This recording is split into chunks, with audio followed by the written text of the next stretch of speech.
युग दृष्टा, हे युग सृष्टा, पढ़ते कैसा यह मोक्ष मंत्र, इस राजतंत्र के खंडहर में उगता अभिनव भारत स्वतंत्र। हमारी स्वतंत्रता पुकारती श्रृंखला में हम धीरे धीरे गर्म दल से नर्म दल की ओर बढ़ रहे हैं और आज प्रतीक्षारत हैं गांधी के आगमन की। याद आता है बचपन, जब गांधी के काव्य चित्र घर घर में दृष्टिगत थे। पिछले वर्ष 2 अक्टूबर को चारबाग रेलवे स्टेशन पर लगी गांधी पुस्तक प्रदर्शनी से कुछ पुस्तकें लेकर मैं यात्रा के लिए लखनऊ गोरखपुर इंटरसिटी एक्सप्रेस में बैठी और सामने की मेज पर पुस्तकें रख दी। धीरे धीरे सहयात्री उन पुस्तकों को मांगने लगे और पढ़ने लगे और पूरे कंपार्टमेंट में गांधी पर परिचर्चा प्रारंभ हो गई। परंतु इस पूरे वाद विवाद में बच्चे बिल्कुल चुप थे। मैंने एक लगभग 12 साल की उम्र की बच्ची से पूछा कि भाई आप लोग इतना चुप क्यों हैं? तो वह बच्ची बोली कि हमने गांधी का नाम जरूर सुना है, 15 अगस्त 26 जनवरी के जब भाषण होते हैं तब गांधी जी का नाम भी आता है, लेकिन हम ज़्यादा कुछ भी नहीं जानते, इसलिए हम लोग चुप हैं, केवल आप लोगों को सुन रहे हैं। तभी एक दूसरा छोटा सा बच्चा बोल पड़ा, नहीं नहीं, मुझे मालूम है, उन्होंने स्वतंत्रता आंदोलन में कुछ किया था भारत के लिए, इसलिए उनको राष्ट्रपिता कहा जाता है। और हमारी सुना है 6ठी क्लास की पाठ्य पुस्तक में उन पर एक कविता भी है। पर अब सुन रहे हैं कि ज्यादातर पाठ्य पुस्तकों का सिलेबस बदला जा रहा है और ये गांधी कविता हटा दी जाएगी। बच्चे से तो मैंने कुछ नहीं कहा, लेकिन मुझे याद आ गया अपना बचपन, जबकि गांधी को लेकर ही, गांधी के काव्य चित्रों को देखते हुए ही हमारी पीढ़ी ने अपनी आंखें खोली थी। हमने गांधी को पढ़ा, सुना, ग्रहण किया। वह हमारी राष्ट्रीय धरोहर है, एक आत्मा है, एक विचार है, एक क्रांति है।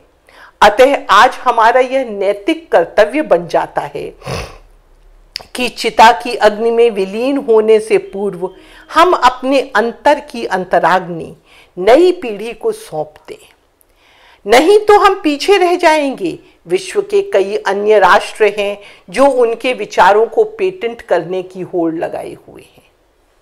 हमने तो नर्सरी राइम्स के साथ ही गांधी को भी याद किया था और मुझे याद आती है सोहनलाल द्विवेदी जी की वह रचना जो कि बहुत सरल ढंग से बापू के व्यक्तित्व का चित्रण करती है।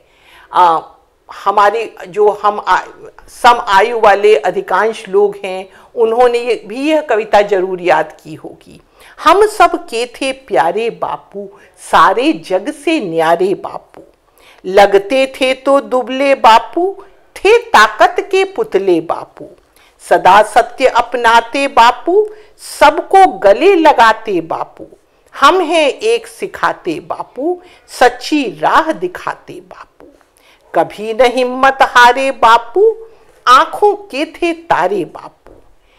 जब थोड़े बड़े हुए तो गर्मी की छुट्टियां आते ही दोपहर में हम लोगों को घर से बाहर निकलने की मनाही कर दी जाती थी, तो सब लोग आकर दादी के पास बैठ जाते थे, तो जो वहां पर चरखा काटती थी दोपहर के समय बैठकर, तो दादी सब बच्चों को अलग अलग काम में लगा देती थी और फिर सुनाने लगती थी चरखे की कहानियां कि कैसे गांधी के आते ही उन सब लोगों ने अपने विदेशी वस्त्र आग में डाल दिए और घर घर में जाकर औरतों को सूत काटना, हथकरघे से कपड़ा बुनना सिखाना शुरू कर दिया।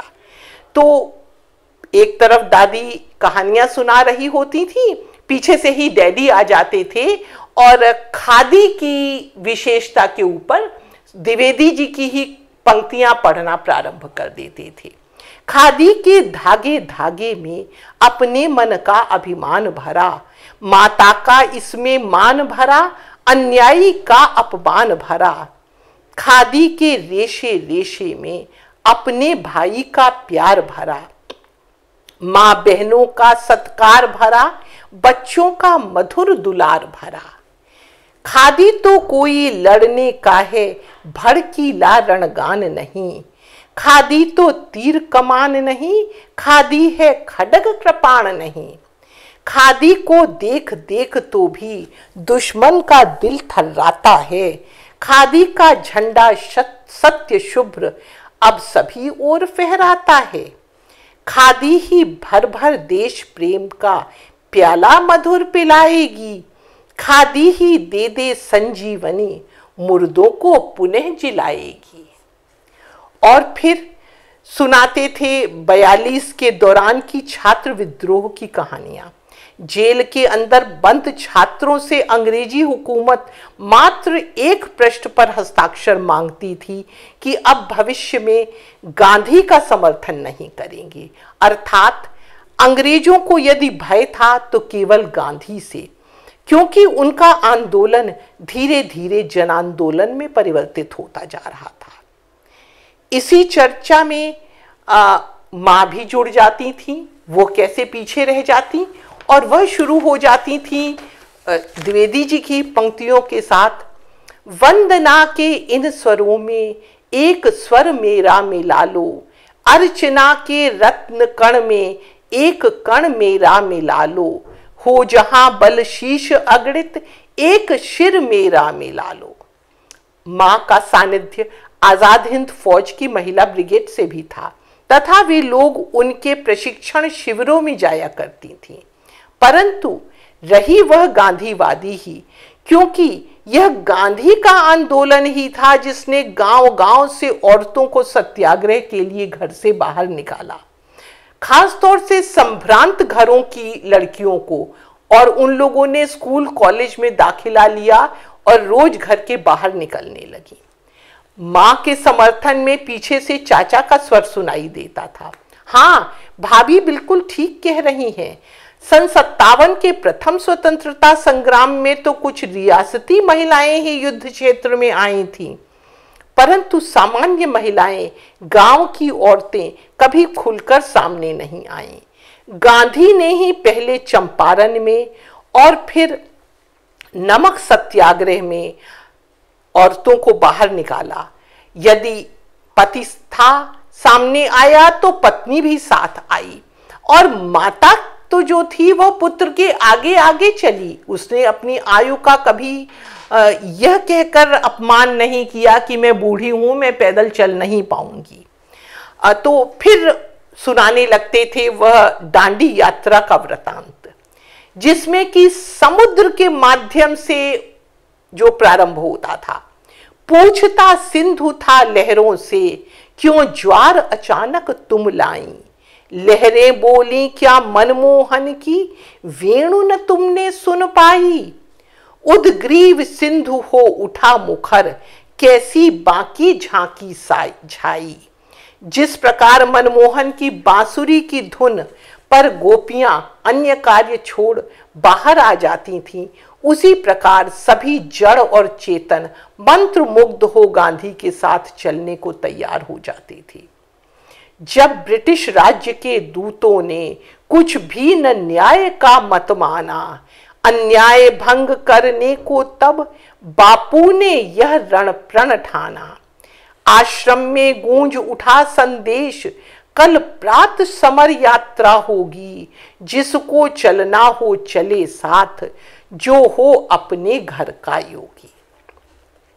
इन चर्चाओं के बीच बाबा अपने कमरे का दरवाजा बंद किए कुछ देर तो सोने का नाटक करते थे, क्योंकि वह अंग्रेजी सत्ता के अधीन डिप्टी कलेक्टर थे और दादी कभी कोई कसर नहीं छोड़ती थी उन्हें उलाहना देने की कि उन्होंने तो दुश्मन के जमाने में अफसरी की थी।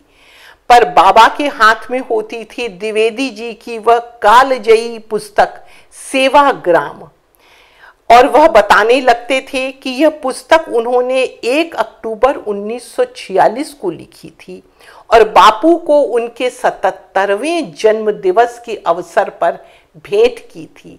इसकी छपाई का काम स्वयं घनश्याम दास बिरला ने करवाया था।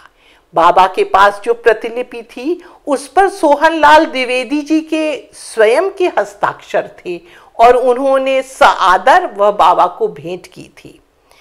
बाबा अपनी सफाई देने लगते थे कि नहीं बेटा, हम लोग इतने बुरे अफसर नहीं थे। ब्रिटिश लोगों का जमाना जरूर था, पर हिंदुस्तानी अफसर तो हिंदुस्तानियों की ही भलाई चाहते थे और इसी के लिए वह दिन रात काम करते थे। और फिर वह उस पुस्तक को खोलकर द्विवेदी जी की कालजयी रचना पढ़ना प्रारंभ कर देते थे। चल पड़े जिधर दो डग मग में, चल पड़े कोटि पग उसी ओर, पड़ गई जिधर भी एक दृष्टि, गड़ गए कोटि द्रग उसी ओर। कुछ कर्म तुम्हारे संचित कर, युग कर्म जगा युग धर्म जगा, युग परिवर्तक युग संस्थापक युग संचालक हे युगाधार।